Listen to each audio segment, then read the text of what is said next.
day, everyone, especially to our watchers. So, this day, I would like to discuss to you what are the benefits of having or registering for the SSS. So, according by law, it is fully discussed, or it has been promulgated in the Social Security Act of 2018. So, accordingly,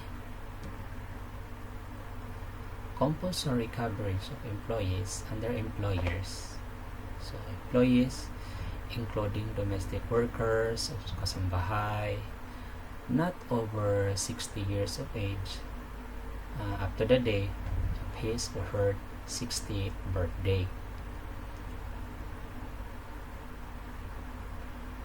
So, what are the compulsory coverage of the self-employed? So, the compulsory upon self-employed persons are included but not limited to the following.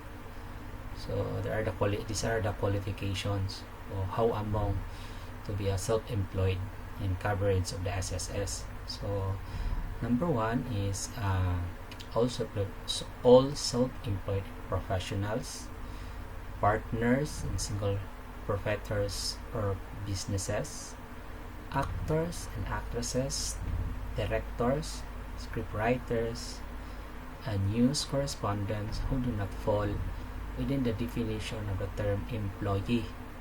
This is in section 8, paragraph D of the Social Security Act of 2018. So, professional athletes, coaches, trainers, and jockeys. And the last one is the individual farmers and fishermen.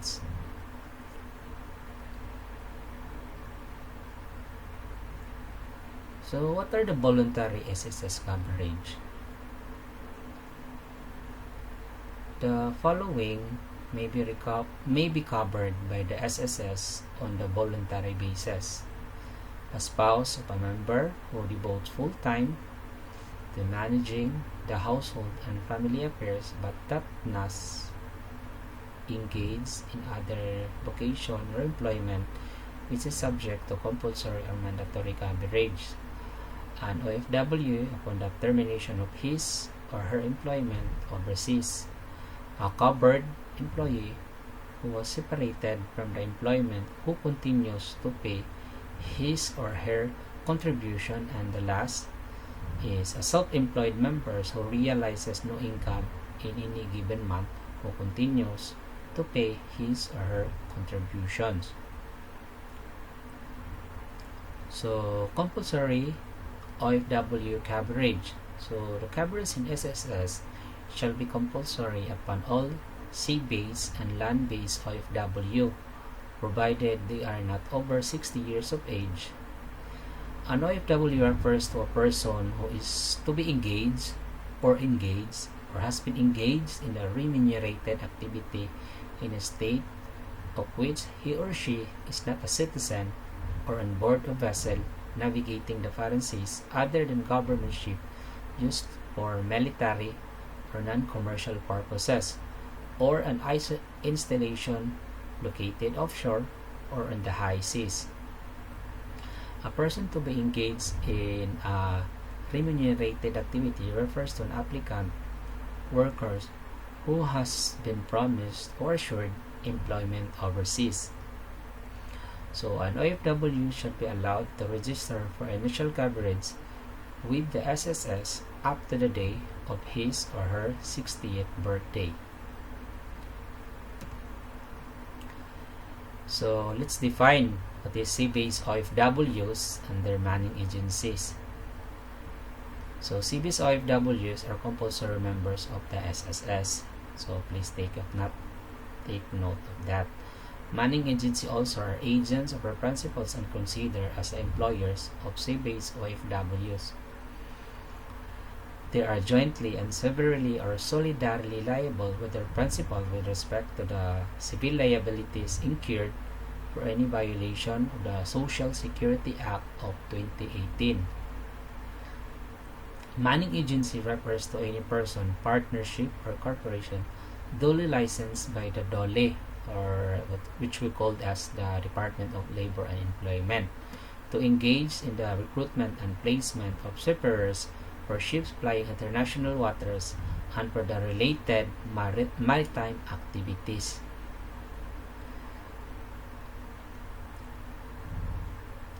Criminal liability of the manning agency. So there are so-called liability also for the manning agencies according to law. So the person having direct control, management, or direction of the manning agency shall be held criminally liable for any act or omission penalized under the Social Security Act of 2018. Land-based OFWs. Land-based OFWs are compulsory members of the SSS and are considered in the same manner as self-employed persons. If the land-based OFW realizes no income in any given month, he or she shall not be required to pay contribution for that month. So meaning, if a certain OFW has no income for that certain month, he is not compelled, or is not able, she will not, or he will not be forced or compelled to pay the SSS contribution.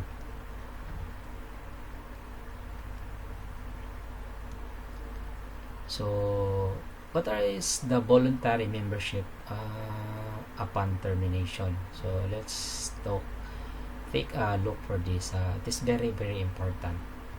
Upon termination of their employment overseas, OFW may continue to pay contribution on a voluntary basis to maintain their rights to full benefits.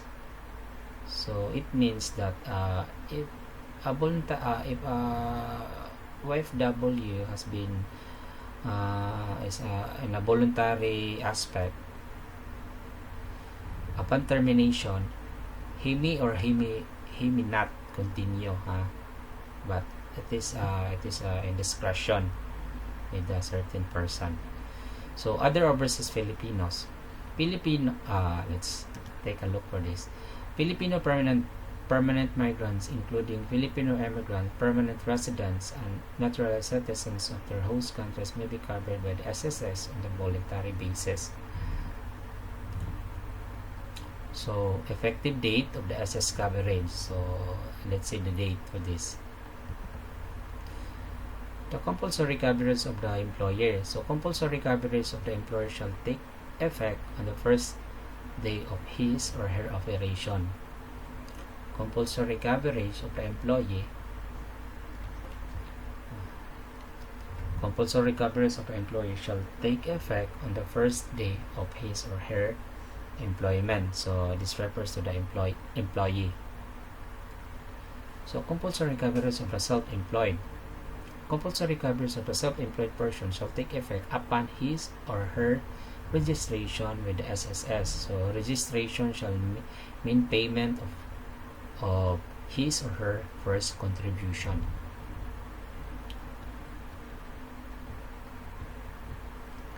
So, effective date of coverage for the OFW. The effective date of the coverage of the OFW shall be as follows. Compulsory coverage of the sea-based OFW shall take effect on the first day of his or her employment.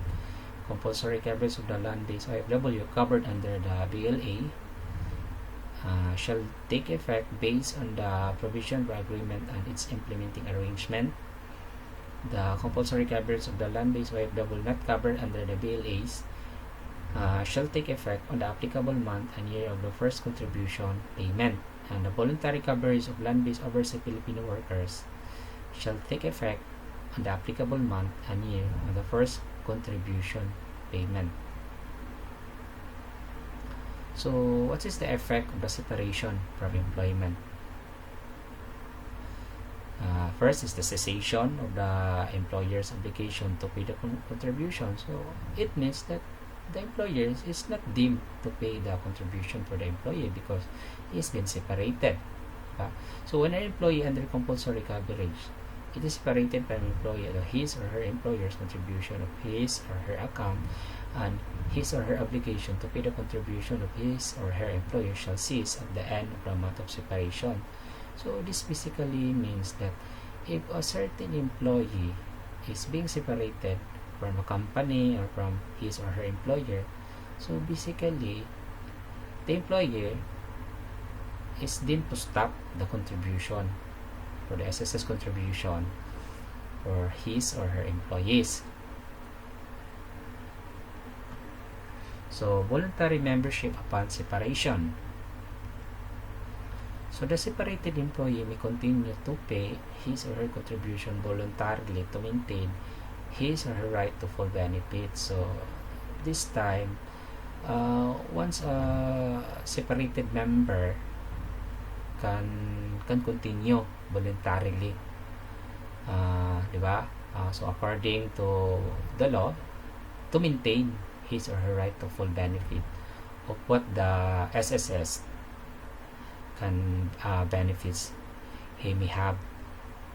So a member who is 60 years old and above but not 65 with 120 monthly contribution or more than may continue paying as the BM up to 65 years old. On the other hand, a member who is 65 years old and above with less than 120 monthly contribution may continue paying contribution as a BM. BM means as voluntary membership until he or she completes the 120 monthly contribution. So what is the effect of interruption of business and professional income? So no self-employment income, no obligation to pay. So if the self-employed member realizes no income in a given month, he or she shall not be required to pay his or her contribution for that month. So how about for the voluntary membership allowed? A self-employed members may be allowed to continue paying contribution under the same rules and regulations applicable to a separated employee member. Just have no retroactive payment. So it means that no retroactive payment of contribution shall be allowed other than a prescribed under the section 22A. So what does the section 22A says? So accordingly, a remittance of contribution of the self-employed members shall remit their monthly contribution quarterly. That means by quarterly, every 3 months, on such date and schedule as the Commission may specify through rules and regulations. No retroactive payment. No retroactive payment of contribution shall be allowed other than as prescribed under the Section 22-A of the remittances of the contribution of the self-employed of the Social Security Act of 2018. So let's go to the monthly pension of the member. So the monthly pension is a monthly specified cash amount that a qualified member or a qualified beneficiary will receive on account of a permanent, total disability, retirement, or death.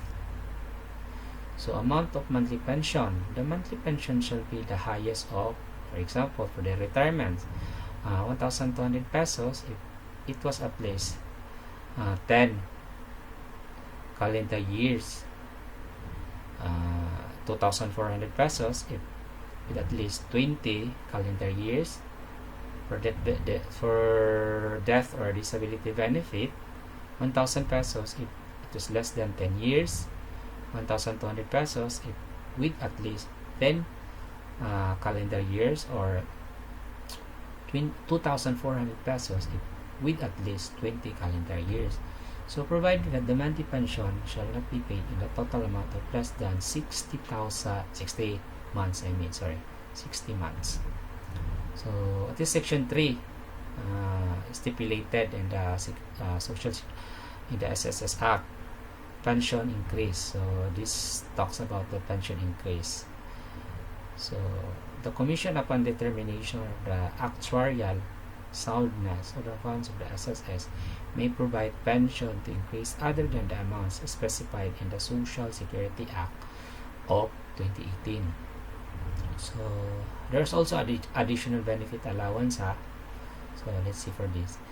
An additional monthly benefit allowance amounting to 1,000 pesos is granted to all retirement, death, and disability pensioner receiving monthly pensions on or after the January 2017 pursuant to the memorandum from the Executive Secretary dated February 22, 2017 by the authority of the President of the Republic of the Philippines, and it shall be separate and distinct from the monthly pension. So it basically it means that you receive your monthly pension, but this is a separate, diba? So it shall be separate and distinct from the monthly pension. So dependent pension is not covered. So additional monthly benefit allowance shall not be covered for the dependent pension. So what is dependent pension? Where a monthly pension is payable on account of death, permanent, total disability, or retirement, dependents pension equivalent to 10% of the monthly pension or 250 pesos, whichever is higher shall be also be paid for its dependent child conceived or legally adopted on or before the date of the contingency. The dependent's pension shall be paid to dependent children not exceeding 5. So beginning from the youngest and without substitution. So where the legitimate and illegitimate children, the former shall be preferred. So let's talk about the retirement benefit. So the retirement benefit is a monthly pension or lump sum granted to a member who can no longer work due to an old age. So what are the entitlement to monthly pensions? A member must have at least 120 monthly contribution prior to semester of retirement. So it means that 120 monthly contribution, it is equivalent to 12 years, calendar years. And death of a retired member. So upon the death of a retired member, his or her primary beneficiary, as of the date of his or her retirement, shall be entitled to receive 100% of the monthly pension. If the retired member has no primary beneficiary and dies within 60 months from the start of his or her monthly pension, his or her secondary beneficiary shall be entitled to lump sum benefit equivalent to the total monthly pension corresponding to the balance of the 5-year guaranteed period excluding the dependent's pension additional benefit allowance.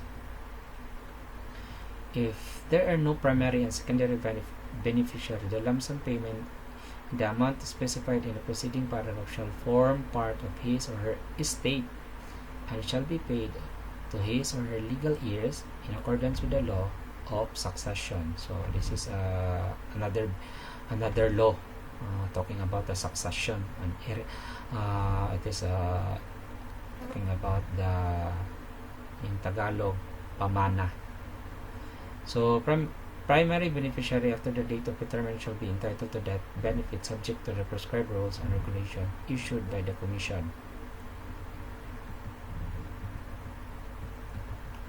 So what amount of monthly pension of a member who retires after age of 60 years old? So the monthly pension of a member who retires after the age of 60 or 50 years old in the case of an underground or a surface mine worker, as shown in the pictures, or 55 years old in the case of a racer jockey and who has contributed to the required 120 monthly contributions with the higher of the following. So the monthly pension computed as the early time the member could have retired hard or he or she been separated from the employment or ceased to be self-employed plus all adjustments thereto, or the monthly pension computed at the time when the member actually retires. So this also learn about also the early filing of retirement benefits. So what does the law says about this? So the SSS shall pay the retirement benefits on the day of contingency to qualified members who have submitted the necessary documents at least 6 months before his or her intended date of retirement or 60th birthday in the case of underground of a serviceman workers, or 55 birthday in the case of a racehorse jockey.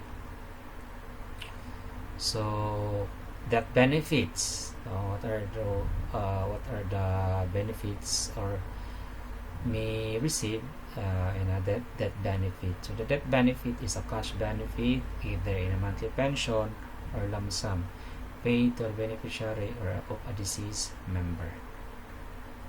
So that's lump sum benefit. The entitlement to monthly pension upon the death of the member who has paid at least 36 monthly contribution. It means a 36 monthly contribution is almost 3 years before the semesters of death. His or her primary beneficiary will be entitled to a monthly pension. So the lump sum benefit is one-time cash benefit paid as follows. So these are the following.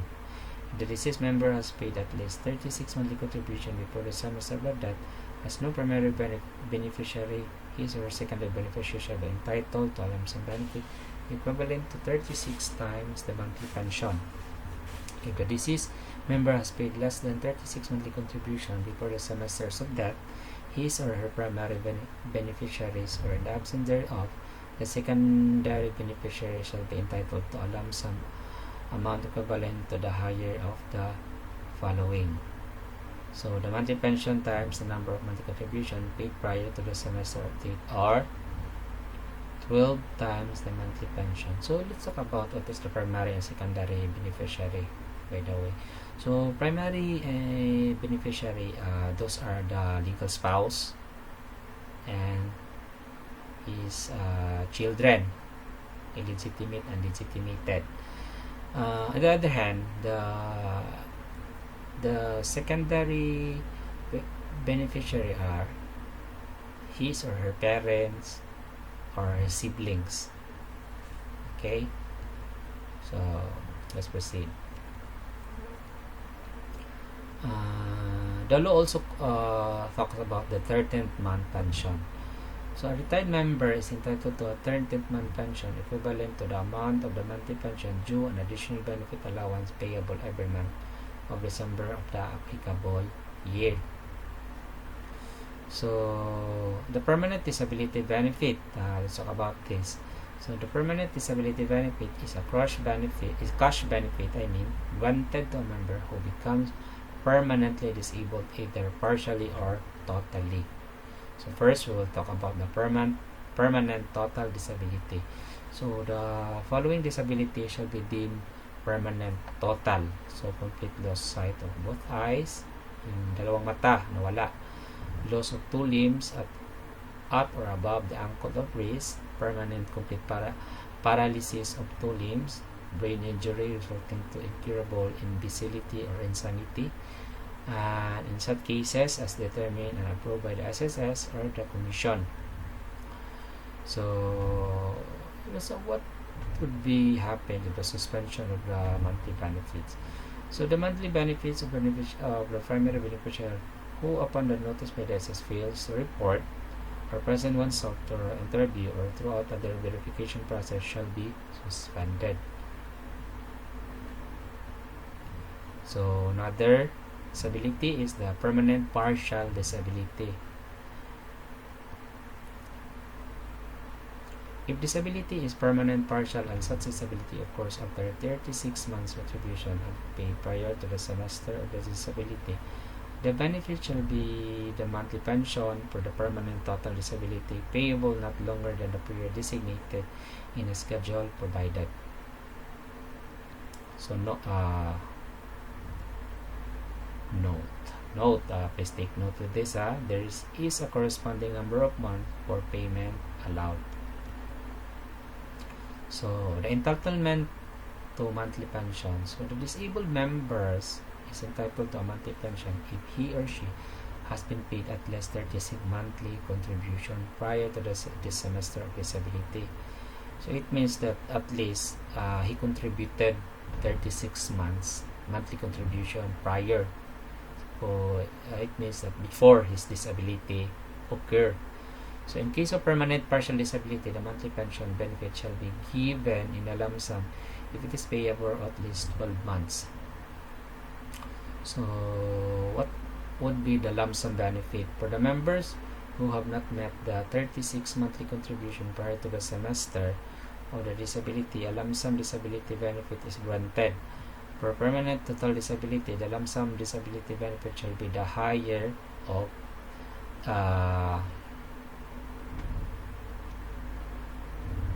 letter A, the monthly pension times the number of monthly contribution paid to the SSS, or 12 times the monthly pension. So we will do this in mathematically. So for permanent partial disability, the benefit shall be the percentage of the lump sum benefit described in the Social Security Act of 2018 with due regard to the degree disability as the Commission may determine. So the supplemental disability allowance, in addition to the monthly pension, a supplemental disability allowance is paid to the partial or total disability pension to provide additional financial assistance to meet the extra needs arising from such disability.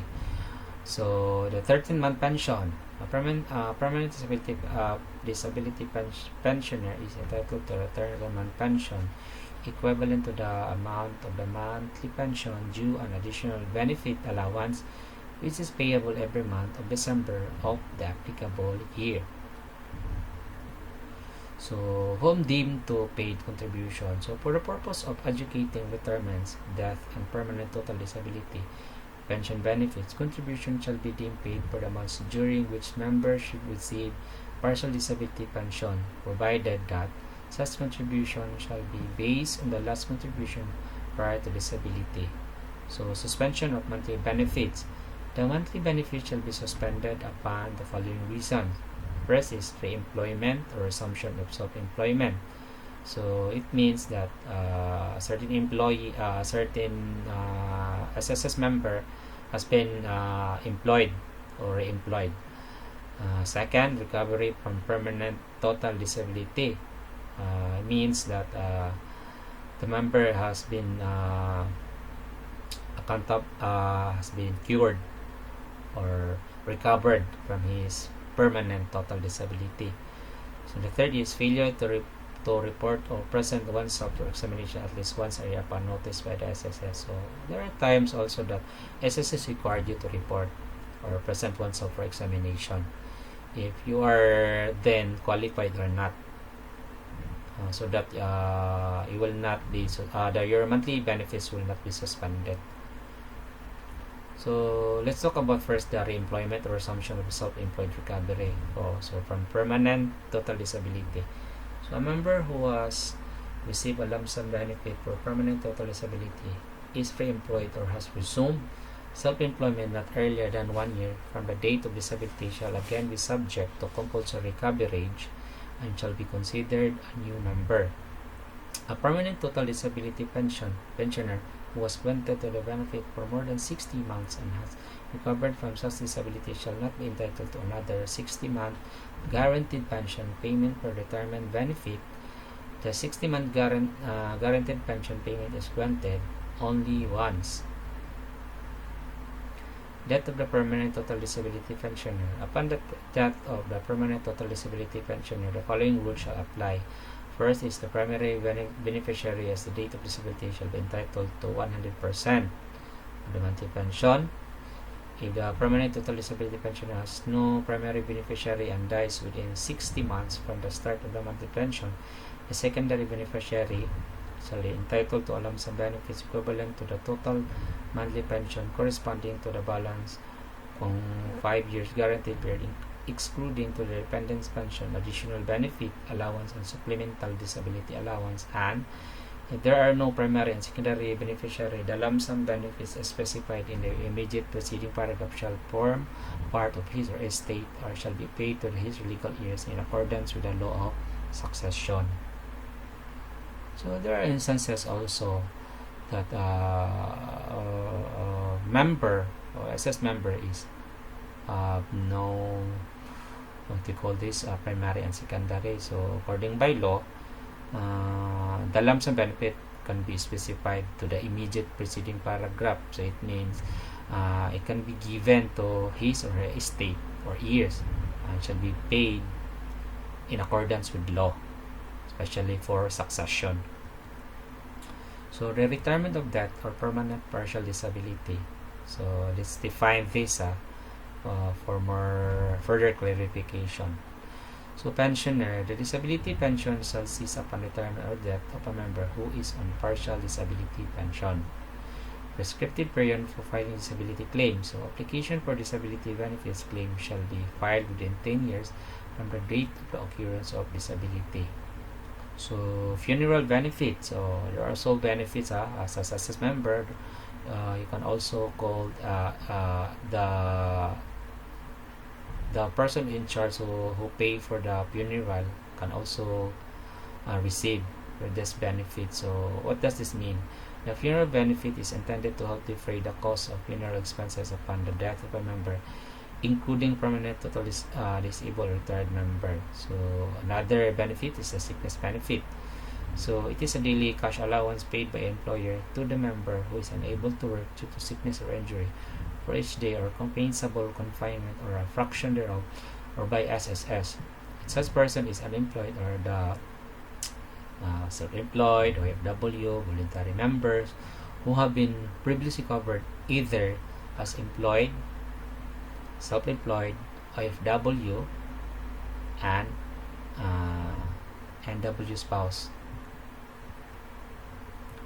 So to qualify for the grant of the sickness benefits, the member must meet the following requirements: has paid at least 3 monthly contribution. These are the eligibility to dealt with within the 12-month period immediately before the semester of sickness or injury. No contribution paid retroactively by the self-employed, voluntary members, or FW shall be used in determining his or her eligibility to seek this benefit when the date of payment is within or after the semester of contingency. So was confined also for at least 4 days, either in hospital or elsewhere as defined by the SSS. And also, you have to notify also the employer if the employed or the SSS is unemployed or is a self-employed or voluntary member of the sickness or injury. Shows also the current company sick leave with pay for the current year if employed or except the C-base or FW. So what would to do, especially in filing for the sex, what do you call this, sickness benefit? First is you should notify, or these are the requirements, or the sickness notification requirements. So the rules on notification on the grant of sickness benefits are as follows. So for hospital confinement, notification to employer is not necessary. However, the employer shall inform the SSS or such confinement in the prescribed manner in 1 year from the date of discharge. For the confinement elsewhere, as may be defined by the SSS, the employer shall notify the employee of the sickness or injury in the prescribed manner within 5 calendar days after the start of the confinement. The employer shall in return notify the SSS within 5 calendar days after receipt from the employee. So for the sickness or injury that occurred while working or within the premises of the employer, notification by employee to employer is not necessarily. However, the employer shall notify the SSS of such sickness or injury in the prescribed manner within 5 calendar days after onset of sickness injury. So the unemployed or self-employed members, land-based or FW, or voluntary member, including the non-working spouse, NW stands for the non-working spouse, shall directly notify the SSS of the confinement in the prescribed manner with 5 calendar days after the start of the confinement, except when such confinement is in the hospital. Notification to the SSS in the prescribed manner shall be within 1 year from the date of discharge. So FW are given 35 calendar days in filing sickness benefit. This apply only for the confinement elsewhere are defined by the SSS. So sickness notification by the employer. So this topics is referred to the how the employer notify So for hospital confinement, the employer shall notify the SSS. So it is number 1. So as been discussed earlier, in a prescribed manner within 1 year from the date of discharge. And the second is for confinement elsewhere as defined by the SSS. The employer shall also notify the SSS in the prescribed manner within 5 calendar days after receipt of notification from the employee. And for sickness and injury, third, while working within the company premises, the employer shall notify the SSS for such sickness, injury, confinement in the prescribed manner within the 5 calendar days after the onset of the sickness, injury. So what would be the amount of benefit? So the daily sickness allowance shall be equivalent to 90% of the member's average daily salary credit, or the ESC guidelines for the grant. These are the guidelines for the grant for sickness benefit. So the grant of sickness benefit is subject from the following guidelines. Member should be granted the maximum sickness benefit of 120 days in 1 calendar year. The sickness benefit shall be paid for not more than 240 days on account of the same illness or confinement. So any unused portion of the allowable 120 days sickness benefit cannot be carried forward nor added to the total number of compensable days allowable in the year. So another benefit is the maternity leave benefit. So maternity leave benefit is a daily cash allowance granted to female members who give birth by a normal delivery or cesarean section or suffer the miscarriage regardless of a civil status or legitimacy of the child. So what are the eligibility? So to qualify for the grant of paternity benefit, the female member must meet the following requirements. First, he has been paid at least 3 monthly contribution in the 12-monthly period immediate preceding the semester of the child birth or miscarriage. Second, he notified his employer or her employer on pregnancy and expected date of birth. These notices shall be transmitted to the SSS accordance with the rules and regulation issued by the Commission. And if the female member is unemployed, the unemployed, self-employed, voluntary members, the OFW, so the non-working spouse, notice shall be given directly to the SSS. So rules, what are the rules of maternity notification? So the following rules shall apply. If the female member upon confirmation of pregnancy shall immediately inform her employer of such if she is employed, or the SSS directly if unemployed, or the self-employed, voluntary member, W, or non-working spouse, and the expected date of childbirth. So the employer also shall turn to notify the SSS through the prescribed manner. Failure to notice the SSS of the female member's pregnancy shall not bar her from receiving the benefit.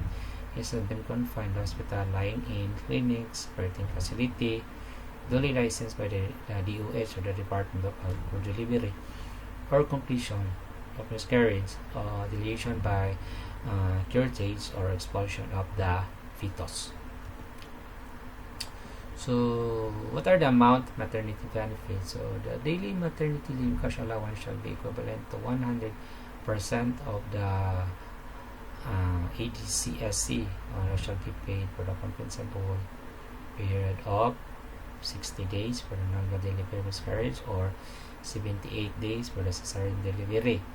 So, the limitation of the grant of maternity benefits. The maternity benefits provided under the Social Security Act of 2018 should be paid only for first 4 deliveries of miscarriages.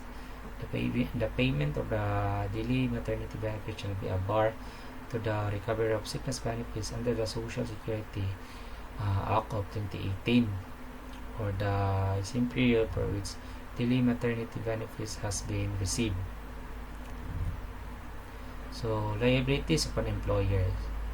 If the employee a member should give birth or suffer miscarriage without the required contribution having been remitted for her by employer to the SSS, or without the latter having been previously notified by the employer of the time of pregnancy, the employer shall pay the SSS damages equivalent to the benefits which should said female employee member would otherwise have been entitled to. So, prescriptive period for filing for maternity claim is a claim of maternity leave Benefits will be filed with the SSS within 10 years from the date of delivery or miscarriage. So unemployment insurance or voluntary separation benefits. So is also the other benefits of SSS.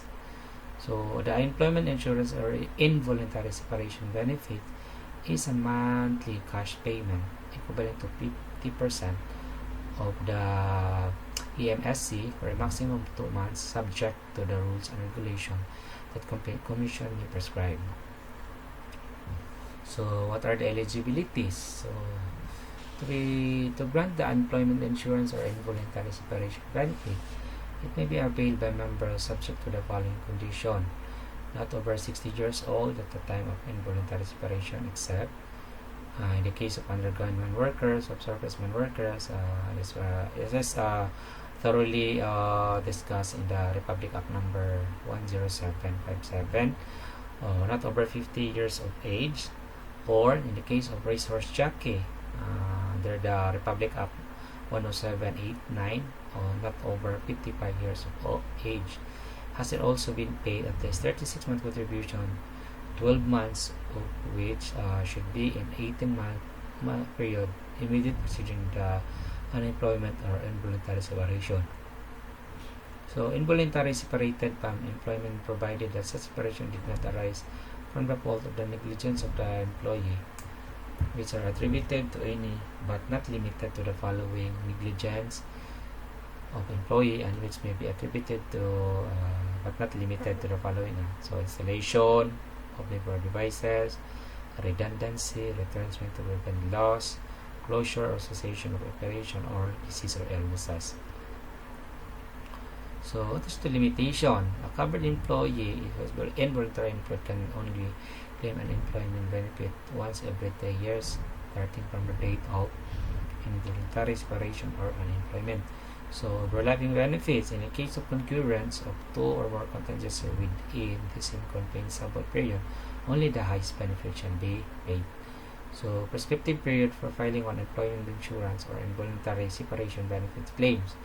So a claim for an employment insurance or involuntary separation benefit shall be filed within 1 year from the date of separation or unemployment. So guardianship, dependence of beneficiaries. The recipient of the benefits payable under the Social Security Act 2018 is a minor or a person incapable of administering his or her own affairs. The Commission shall also appoint a representative under such terms and conditions as it may deem proper, provided that such appointment shall not be necessary in case of the recipient is under custody or living with the parents or spouse of the SSS member, in which case the benefit shall be paid to such parents or spouse or as representative payee for the recipient. So the then transferability of benefits. So benefits payable under the Social Security Act 2018 are not transferable, and no power of attorney or other document executed by those entitled thereto in favor of any agent, attorney, or any other person for the collection thereof on their behalf shall be recognized, except the payees are physically unable to collect personally and such benefits. So employee's contribution. On the last day of the calendar month, when an employee compulsory coverage takes effect, and every month thereafter during his or her employment, the employer shall deduct and withhold from such employees monthly salary, wages, compensation, earning, which is the employee's contribution in an amount of corresponding to his or her salary, compensation, earnings during the monthly accordance with the MSCS. So issuance of receipts for deducted contribution. So it is very important. That's why we should ask for the pay slip. This is according by law. So the issuance of receipt for deducted contribution. So every employer shall issue a receipt for. So this means that the pay slip for all contribution deducted from the employee's compensation or shall indicate a deduction in the employer's pay slip or envelopes. So employer's contribution beginning on the last day of the month. The employee's compulsory coverage takes effect on every month thereafter during his or her employment.